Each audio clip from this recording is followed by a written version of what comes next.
बाहरी दिल्ली नरेला बाग नगर शाखा dream social welfare कौशल विकास संगठन एनजीओ पर सन्नोट निवासी समाज सेवी प्रमोद नरवाल ने 34वें जन्मदिन को यादगार बनाने के लिए संस्था के बच्चों के बीच सादगी से जन्मदिन मनाया।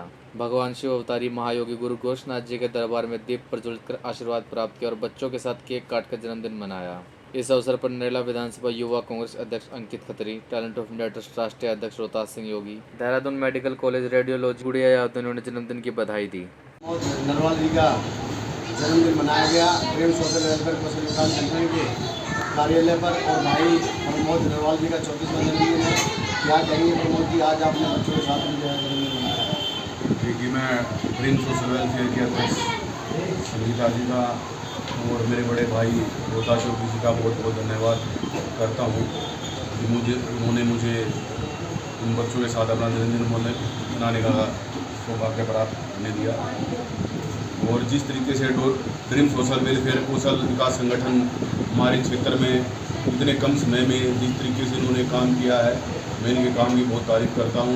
और संगीता जी का बहुत बहुत धन्यवाद करता हूँ। वो दिन रात लग के जिस तरीके से सिलाई बुनाई पढ़ाई बच्चों के लिए कर रही हैं, दोपहर का खाना भी खिला रही हैं, भक्ति भाव की भी उनके अंदर प्रेरणाएँ दे रही हैं। तो मैं इसके लिए अपनी दिल की गहराइयों से संगीता जी का आभार व धन्यवाद करता हूँ। और उनके साथ में अपने बड़े भाई रोहतास योगी जी का भी, वो एक प्रमुख पत्रकार हैं हमारी विधान क्षेत्र के।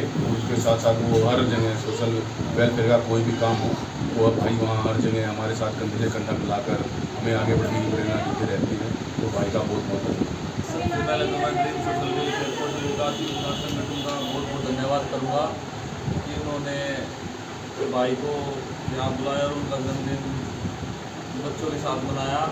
और प्रमोद जी, इससे पहले आपने जन्मदिन मनाया, 34वां जन्मदिन आपका, तो और जगह भी जन्मदिन मनाया है, आज कैसा महसूस हो रहा है बच्चों के साथ मनाया? देखिए, इससे पहले भी मैंने कई बार छोटे छोटे बच्चों के साथ, कई बार मंदिर में, कई बार वृक्षारोपण करके अलग अलग तरीके से अपना जन्मदिन मनाया है।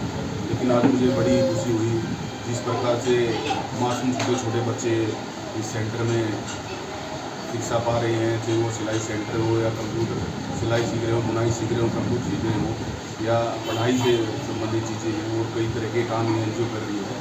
तो मेरे को बड़ी खुशी मिली क्योंकि अब तक इतने मासूम बच्चों के साथ है, मेरे को अपना जन्मदिन मनाने का मौका नहीं मिला था। मैं ड्रीम सोशल वेलफेयर कौशल विकास संगठन का उन्हें दिल की गहराई से धन्यवाद करता हूँ कि जिस तरीके का काम जितनी छोटी उम्र के बच्चों को ये शिक्षा दे रहे हैं, शायद कोई संगठन इस तरीके का काम हमारे क्षेत्र में कर रहा है।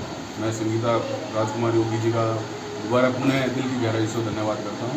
उन्होंने सरकारी नौकरी छोड़कर जो इस समाज सेवा का बेड़ा उठाया है, वो बधाई के पात्र हैं। बहुत बहुत धन्यवाद जी आपका।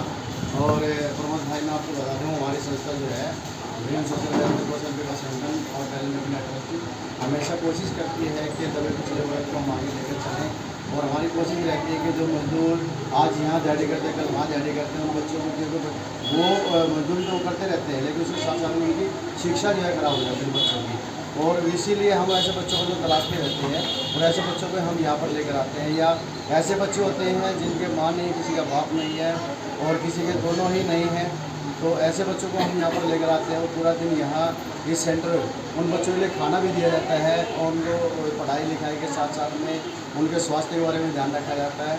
और जो लड़कियाँ हमारे सेंटर पर आती हैं, महिलाएँ जो आती हैं, उनको दिल्ली पुलिस की तरफ से हम ट्रेनिंग भी दिलाते हैं ताकि वो सेल्फ डिफेंस की जो ट्रेनिंग लेते हैं। और उसके साथ साथ में कंप्यूटर सिलाई पढ़ाई और हस्तकला, और इसके साथ में पर्यावरण को बचाने के लिए भी हम पेड़ जो है पौधारोपण कार्यक्रम करते रहते हैं। पीछे हमारे संस्था के साथ में CISF के डिप्टी कमांडर साहब अपने पूरी टीम के साथ ही हमारे साथ हैं, और ACP साहब थे हमारे नरला के, और अपना हमारे साथ में राजेश जैन जी थे जो अलीपुर से हैं।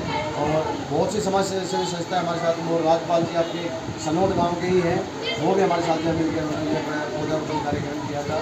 और इसके साथ साथ में गलियों में हमारे जो बच्चे हैं वो जाकर जो है जागरूक करते रहते हैं समय समय पर कि आप पे पॉलीथीन का कम इस्तेमाल करें, जितना हो सके आप पे कपड़ों के थैले का इस्तेमाल करें। और वही चीज़ हमारी संस्था सबको कहती है कि जब आपके पास जो कपड़े हैं जो पहनने लायक के आपके लगता है कि आपका तो मन भर चुका है, लेकिन वो पहनने लायक कपड़े हैं, तो आप उन कपड़ों को पुराने कपड़ों का आप हमारी संस्था पर दे जाएँ, जिससे उन्हें काट छाट कर उन्हें बच्चों के लिए बना दें, और जो कपड़ा वेस्ट बचता है उन कपड़ों का जो है थैला बनाकर आप लोगों को ही उसको जो है कि हम दे सकते हैं। आपकी मर्ज़ी है, आपको उसको जो है कुछ मेहनताना देना हो तो ठीक है, क्योंकि जो यहाँ पर सिलाई सीखने के लिए महिलाएं आती है, ये वो थैले वो महिला सिलती है, वो कपड़े भी जो वो महिला सिलती है, जिससे वो जो है आगे जाकर अपने स्वयं का जो है रोजगार शुरू कर लेती है, क्योंकि स्वयं आत्मनिर्भर बनकर इस संसार में रहना बहुत ही ज़्यादा ज़रूरी है। और किसी के सामने हाथ फैलाएँ तो समझो कि हमारा शोषण तो होना ही होना है। तो आज के दौर में जहाँ तक आप देखेंगे, किसी भी कंपनी में जाते हैं तो वहाँ शोषण बहुत ज़्यादा होता है। तो हम यहाँ कोशिश करते हैं जितना भी हो सके हम आत्मनिर्भर बनाने की कोशिश हमारी रहती है। तो बहुत बहुत धन्यवाद आप सभी का, और भाई प्रमोद जी आपका, कि आपने इतना कीमती समय निकाला आज हमारे बच्चों के साथ में आपने मनाया। बहुत बहुत धन्यवाद।